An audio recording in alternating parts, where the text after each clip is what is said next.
I got started doing this work when I was 17. You know, me and Jeff White, we had a mentor that pushed us. But he also had a mentor. And I didn't have a clue as to what I was doing, but we took a group of youth, I was 17, they was 15 and 16, to the East Coast. Lilly Endowment had funded that program, and we were leading a task force against crack cocaine. That's when crack cocaine was hitting pretty hard in the city. And so that propelled me into the work that I'm doing today. That's one of the things. There's so many other things that this guy has done. The other is with the Black Bold Brothers. And so I'm going to have Eunice Trotter to come up, and I want the Black Bold Brothers to come up, to stand right here, right after she finishes reading this document here. Thank you, Brother Anthony. Good morning. Today, we stand on ground shaped by courage, by men who refuse to let injustice define our city.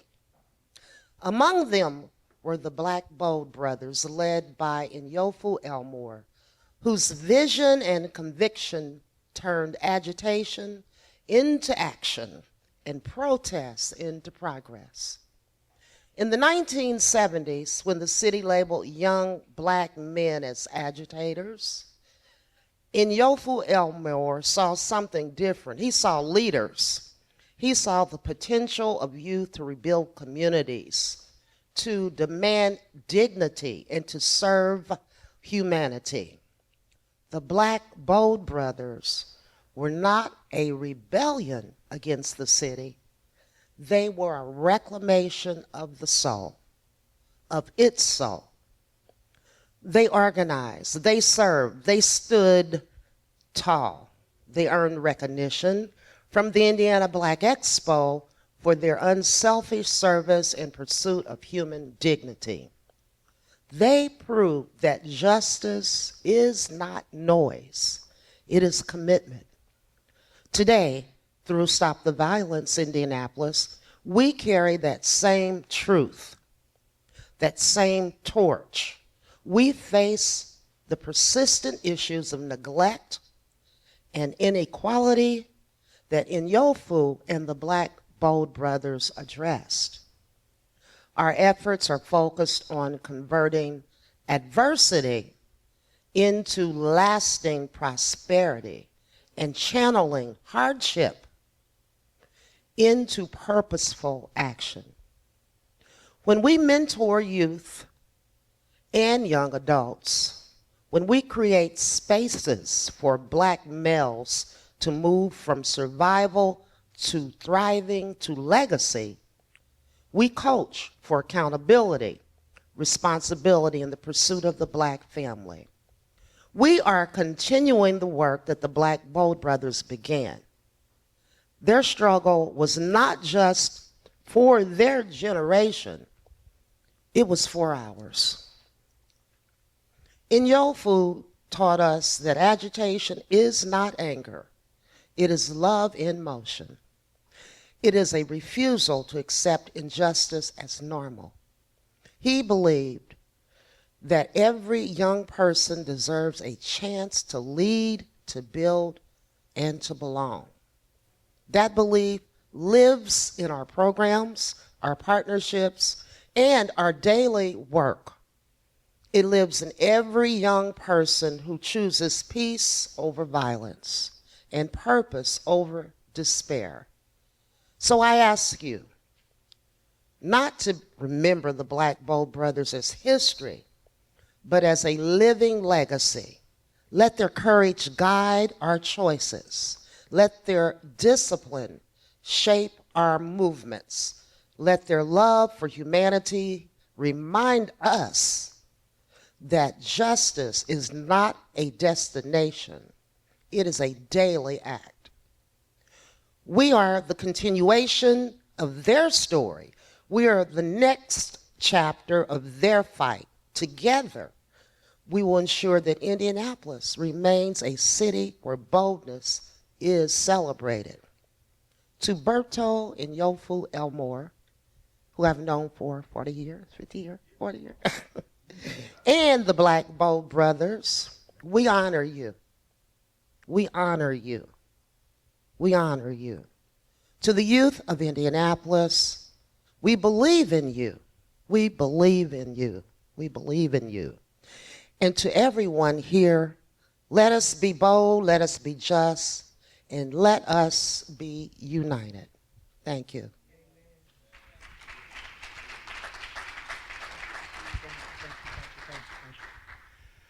Now, Inyo, if you would come up. Black Bro brothers, please come up, the ones that are still here. Chuck, come on up. And that's a little history about yourself and the Black Bow brothers that you all have started here in the city of Indianapolis. Check this out. Yeah, he didn't know it, so thank you, Misty. Yeah.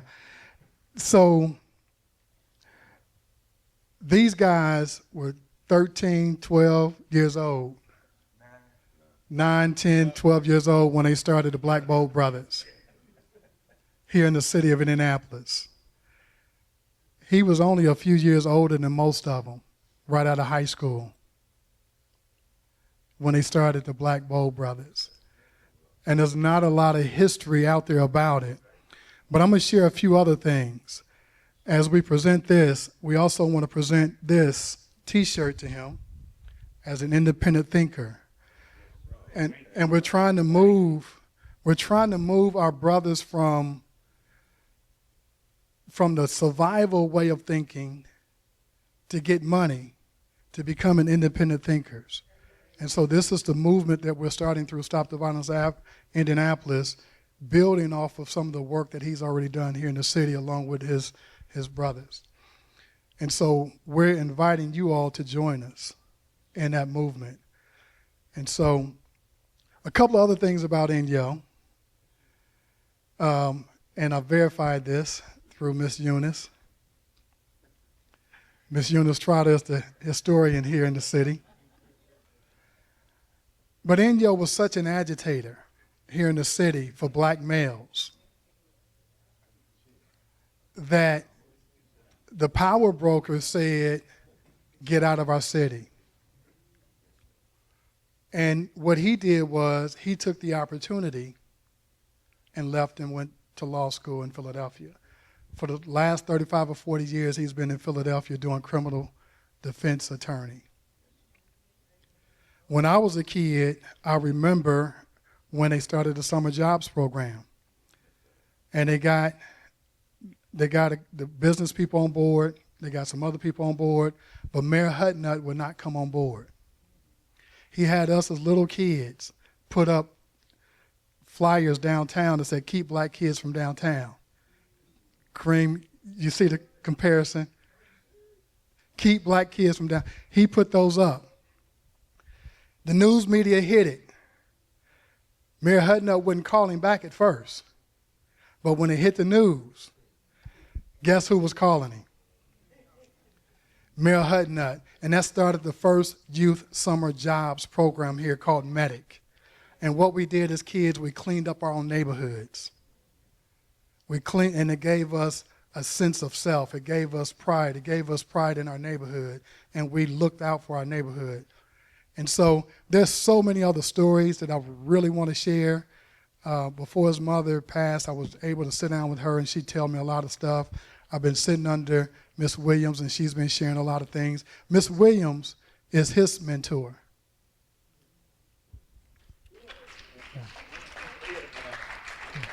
Yeah. I grew up in Miss Williams' backyard. Me and her son were good friends. Yeah. And guess what was it, 63 or something? Yeah. Hanging Yeah. out at Miss Williams' house. Miss Williams is where I picked up a lot of things from her and Warren Jabali. I was wondering when you was gonna give me this. No, Miss Williams is. I met Miss Williams, who has been a pioneer in this city a long time, I met her when I went to grade school. I think I was 12 years old. I went from 41 to 86, and that's where his son was at. And what she did back then, and she allowed her house to become the hangout house, even though we would, run around but she told me I would rather have y'all hanging out in my house than on the corner, and that's how we just stayed at her house. And I didn't know what she did back then, but I knew she was about something. I'm 12. I'm 13. I don't know what's happening. 14, and then I started to understand and pick up. And now, obviously, as the years went by, she was a powerhouse behind a lot of the black movement, but quietly. Everybody has their way.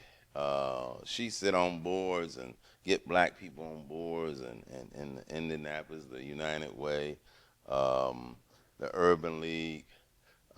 She worked with Tom Benford.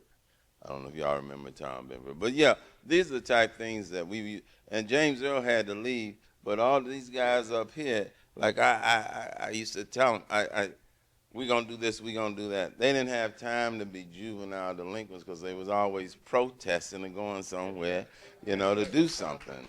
So I didn't know all this was going on. Anthony, you did keep this pretty good, but kept it away from me. But no, I think that Anthony's doing a fantastic job. There are a lot of young people that he's helped, which I've talked to. Every time he talks, I try to create a positive attitude toward him in the program anytime I have an opportunity to talk to somebody in Indianapolis, and of course when I'm in Philadelphia.